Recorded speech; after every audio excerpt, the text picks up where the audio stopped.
va commencer parce qu'on ne peut pas savoir s'il y a du public ou pas. Donc, bonsoir tout le monde.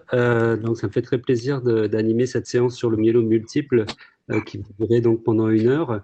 Et cette séance se veut conviviale et justement veut qu'on puisse débattre un petit peu de notre pratique sur le Covid-19 pendant ces derniers mois.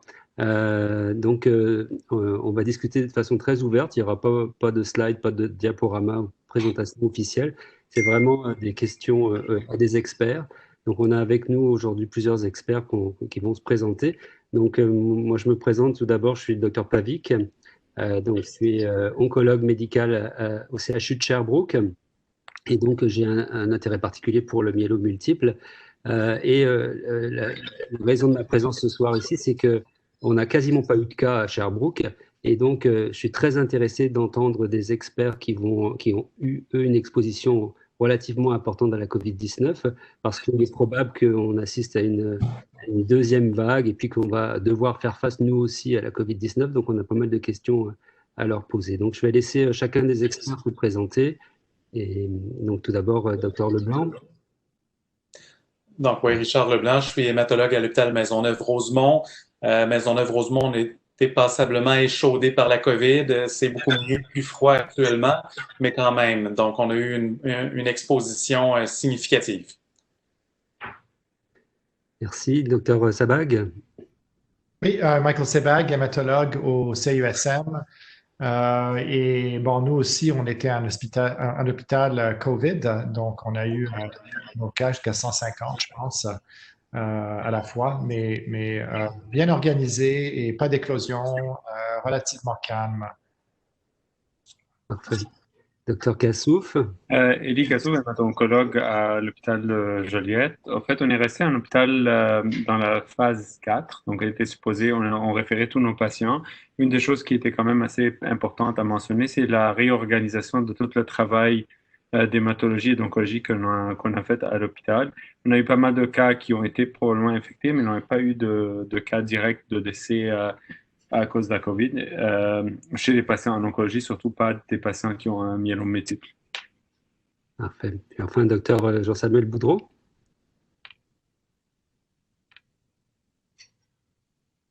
Docteur Boudreau. Je pense qu'il y a un mute. Jean-Samuel Boudreau, je suis hématologue et oncologue médical à l'hôpital Sacré-Cœur. C'est moi qui s'occupe du volet myélome multiple à l'hôpital Sacré-Cœur. Nous, on faisait partie aussi des centres qui recevaient les cas de COVID, fait qu'on s'est rendu aussi à 150 sur 10 unités COVID qui se sont remplies. Heureusement, cette période-là a duré à peu près 6 semaines, puis les cas ont diminué drastiquement de telle sorte qu'on en a presque plus actuellement à l'hôpital Sacré-Cœur. L'arrivée du COVID est arrivée assez rapidement à Sacré-Cœur, fait qu'on était prêts, mais probablement pas assez prêts. Il y a eu malheureusement des éclosions à l'extérieur de l'unité, dont une éclosion directement sur les tâches d'hémato-oncologie. Et ça a été une éclosion assez importante pour laquelle beaucoup de patients ont été malheureusement affectés. On a eu certains cas de décès causés par le COVID, donc plus d'une dizaine de décès et beaucoup de nos patients avec des myélomes qui ont été du moins infectés. Parfait. Donc ici, vous voyez les divulgations des conflits d'intérêts. Suivante. Donc, l'objectif du programme ce soir, ça va être de discuter un petit peu de c'est quoi nos défis pour le futur, pour la prise en charge de la COVID-19 pour nos patients atteints de myélome multiple. On va vraiment focuser sur cette pathologie-là. Regarder un petit peu l'expérience clinique des experts qui sont présents, voir un peu quelles ont été leurs difficultés, leurs défis. Regarder un peu comment ça va pouvoir changer les paradigmes pour l'avenir, comment on va faire dans l'avenir, est-ce qu'on va faire différent, est-ce qu'on va faire la même chose, quelles sont les leçons en fait qui sont à tirer de cette crise. Suivante. Alors, c'est un programme qui a été créé par BMS, sponsorisé par BMS, mais les experts qui sont présents donnent leur contenu de façon indépendante. Et ce qu'il faut retenir d'un tel programme, c'est que c'est des opinions d'experts et donc c'est pas soutenu forcément par des evidence-based medicine. Donc il faut faire très attention de ne pas prendre pour argent comptant tout ce qui va se dire parce que souvent on va donner des pratiques qui ont été faites un petit peu prises dans l'urgence ou des choses qui ont été faites pour s'adapter à la situation d'urgence, mais ça ne veut pas dire que dans l'avenir, il faudra toujours réagir de cette façon-là. Donc, c'est un peu trop tôt pour tirer des conclusions définitives. On est encore dans une période en mouvance. Suivante. Donc voilà, donc, on en a fini avec les diapositives et les slides. Donc maintenant, j'aimerais entendre un petit peu les différents experts sur leur pratique et particulièrement dans la première ligne de prise en charge. Et on pourrait peut-être commencer par les patients âgés. Est-ce qu'il y a eu des difficultés ou des challenges particuliers chez les patients âgés en première ligne de traitement? Élie, tu es à l'écran. En fait, c'est juste pour revenir un peu, qu'est-ce qu'on a comme première ligne au Québec? On a pour l'instant deux situations, ou bien on donne du Cybordi ou bien on donne du Revdex. Personnellement, je n'ai pas eu de nouveaux cas de première ligne non éligibles à la greffe. J'ai eu par contre 3 patients éligibles à la greffe, donc on va parler quand on va arriver. Les patients non éligibles à la greffe qui étaient sous Cybordi et qui avaient une maladie relativement stable, qui était à bout du 6e, 7e traitement, j'avais arrêté le traitement pour une grande majorité. J'ai fait quand même une surveillance rapprochée. Et par contre, je n'ai pas initié de nouveaux traitements. C'est sûr qu'il y a un grand nombre de patients, 2 patients que j'ai vus ces 2 dernières semaines, qui ont eu un retard diagnostique avec un myélome multiple ou qui était déjà en progression et qui a eu un retard de diagnostic parce que c'est des patients qui ne se sont pas présentés à l'hôpital.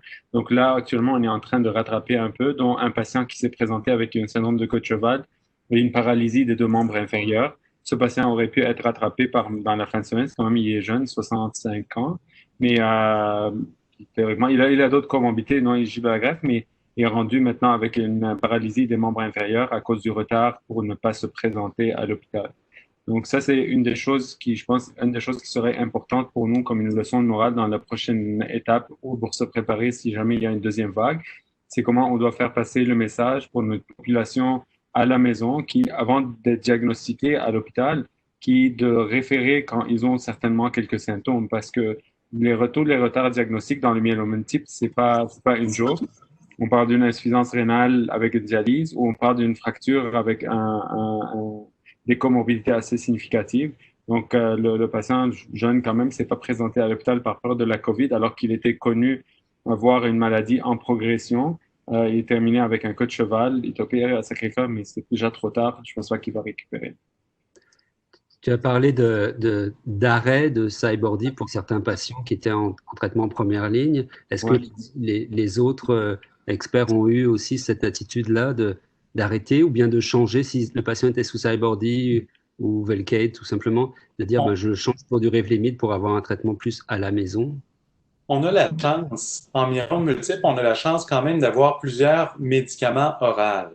Ce qui fait en sorte que de par le fait que les déplacements pour les patients qui ont un traitement oral est beaucoup moindre, des choses peuvent se faire par téléphone avec un degré d'immunosuppression qui est, disons, faible. Ben, on a cette chance-là en myélome multiple par rapport à d'autres pathologies.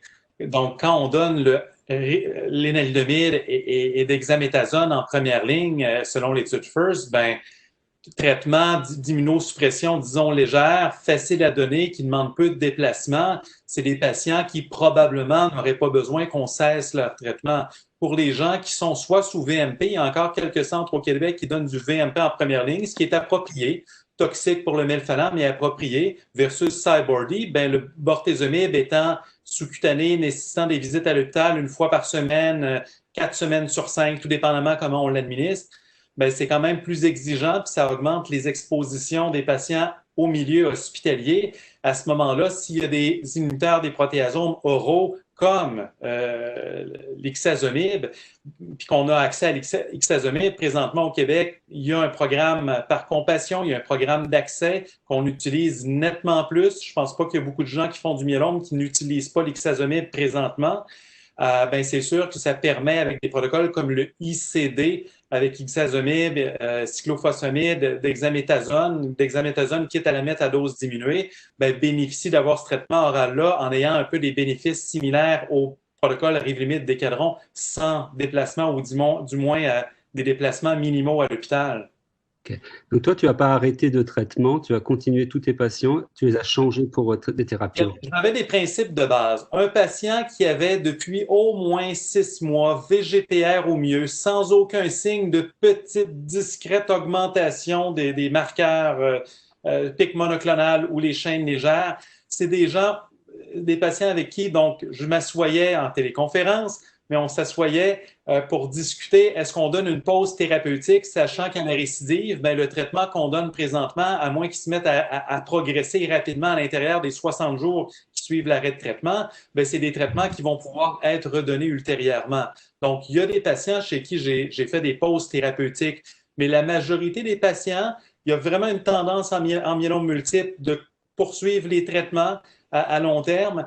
Pour beaucoup de patients, j'ai continué les traitements, sauf les patients qui sont vraiment en rémission de réponse de bonne qualité, stable et soutenue, ont un minimum de 6 mois. Puis est-ce que parmi vous, certains ont eu des difficultés à obtenir de l'ICD? C'est les patients qui étaient sous Cybordi, et puis finalement, vous vouliez faire de l'ICD, mais il y a eu des difficultés pour la RAMQ ou autre, puis vous auriez changé pour du lénaludomide. Donc, la RAMQ a refusé absolument toute demande, presque sans exception. J'ai un collègue qui a une exception, et j'imagine qu'il y en a d'autres. Mais en règle générale, ça a été refusé. Les compagnies privées aussi, la plupart, quelques exceptions, ont accepté de le payer, mais la vaste majorité sont sortis du programme de compassion où il n'y a eu aucun refus, quoique ils se posent des questions en termes de la combinaison, parce que encore XACD n'est pas une combinaison qui est reconnue ou approuvée par Santé Canada, par exemple. À l'extérieur du XARD, c'est possible, mais ils se posent la question pourquoi on le fait, puis ça sera quoi la durée, est-ce que c'est à cause du COVID, etc. Donc, jusqu'à date, et je viens de remettre un autre encore, tout récemment, il y a quelques jours, c'est passé sans problème. Et tu es très confortable de mettre ICD par rapport à Cybordi, parce qu'on n'a pas d'études, sauf erreur de ma part, qui confortent. Il y a des études phase 2, elles sont là, mais je suis d'accord, mais Cybordi aussi, en grande partie, c'est des études phase 2. Comparaison contre l'autre, on ne l'a pas. Oui, j'en ai mis beaucoup. J'ai l'impression que pour certains patients, j'ai des collègues qui m'ont référé des patients de greffe qui ont mis sous ICD pré-greffe. Ça, j'ai eu moins tendance à le faire, mais j'ai l'impression qu'on avait de la difficulté à avoir des bonnes réponses avec ICD, un peu moins qu'avec Cybordi. J'ai changé au moins peut-être, 12 à 15 patients sous ICD, puis j'avais l'impression que ceux qui n'avaient pas déjà atteint une réponse, j'avais de la difficulté à avoir des réponses profondes. J'ai l'impression que c'était peut-être possiblement un peu moins efficace que le Velcal, mais on pense que c'est peut-être un peu moins efficace. Fait que j'avais tendance à le garder plus pour mes patients qui avaient déjà une réponse. Donc, les patients qui étaient déjà en réponse, je les switchais très, très facilement pour l'ICD. Puis moi, le gros changement de ma pratique que j'ai fait aussi, c'est que je continue à donner le Cybordi chez mes 70-74 ans pour avoir le RD d'arrêt en deuxième ligne de traitement, chose que durant la période COVID, évidemment, je n'ai pas fait. Un peu comme Dr Leblanc a dit, j'ai changé mes patients pour du Revlimid dexaméthasone en première ligne, vu que c'était clairement plus commode et beaucoup moins de déplacement pour le patient, vu qu'on avait des grosses éclosions dans notre centre hospitalier. Et je ne sais pas si vous avez remarqué qu'avec l'Ixazomib, la profondeur de la réponse était peut-être moins au rendez-vous. C'est dur à dire pour le moment parce que ça prend des réponses anecdotales comme ça, des fois, on a tendance, on voit le premier, on voit le deuxième, on se dit ça y est, c'est moins puissant. Il faudrait le voir d'une manière plutôt organisée, quoi. Donc, regarder en manière rétrospective qu'est-ce qu'on a fait durant cette période. Les patients qu'on a mis sur Ixazomib, est-ce qu'ils se comparent aux patients qu'on met sur Cybordi, par exemple, pré-greffe, et c'est quoi leur réponse? Ça serait intéressant à faire ça, parce qu'il y en a pas mal. Parce que moi j'ai eu... vas-y, Richard. Je peux mentionner que j'ai des patients que j'ai mis dès le départ sans même débuter par le Cybordi, que j'avais le temps d'organiser les choses, mais myélome en récidive relativement costaude qui progressait sous DRD, qui avait bien répondu initialement il y a quelques années au Cybordi, que j'ai mis à ICD d'emblée, plasmocytome, maladie extramédulaire, plasmocytome au niveau des sinus, Maladie quand même assez costaude, avec une très, très, très belle réponse et très précocement à l'intérieur du premier cycle. Donc, je pense que ça peut aller dans les deux sens, mais comme dit Michael, ben, fin de comparaison, ben, idéalement, c'est une phase 3, puis si on ne l'a pas, ben, on peut comparer des cohortes avec une autre cohorte, mais je n'ai pas notion de comparaison l'un et l'autre. Ben, Mais je n'ai pas l'impression. Je pense que ça serait relativement simple. Les deux cohortes, ça serait les éligibles à la greffe non traités, jamais traités. C'est ceux qu'on donne Cyborg. Je sais que Richard, toi, tu les donnes IRD. Chez nous, c'est seulement les haut risques. Nos pharmaciens ont refusé de payer toutes nos cohortes. Donc, on a quelques patients sur ICD qu'on peut comparer à Cyborg, puis on peut tous le faire. Je ne sais pas si à travers le Canada, ils font la même chose avec leurs nouveaux patients. Ça, je ne peux pas vous dire. C'est quelque chose qu'on avait discuté entre nous il y a assez longtemps en courriel, si tu te souviens bien. Et puis, ça a été adopté à travers nos discussions aussi de groupe assez rapidement. Donc, ça serait quelque chose à regarder. Dans le reste du Canada, ils n'ont pas plus de restrictions d'ajouter l'ixazomib. Nous, le problème, c'est que si on met notre patient sur Revdex et que la RAMQ va savoir qu'on a de l'ixazomib, ils vont arrêter de payer le Revdex. Et alors que dans les autres provinces, ils n'ont pas ces restrictions directement de la RAMQ. Donc, les combinaisons, oui, ils donnaient de l'ICD, mais ils auraient pu donner aussi du Ixazomib Revdex, qui était une pratique qui a augmenté dans les autres provinces. C'est possible, mais pour les éligibles à la greffe, en général, ils n'ont pas accès au Revlimid.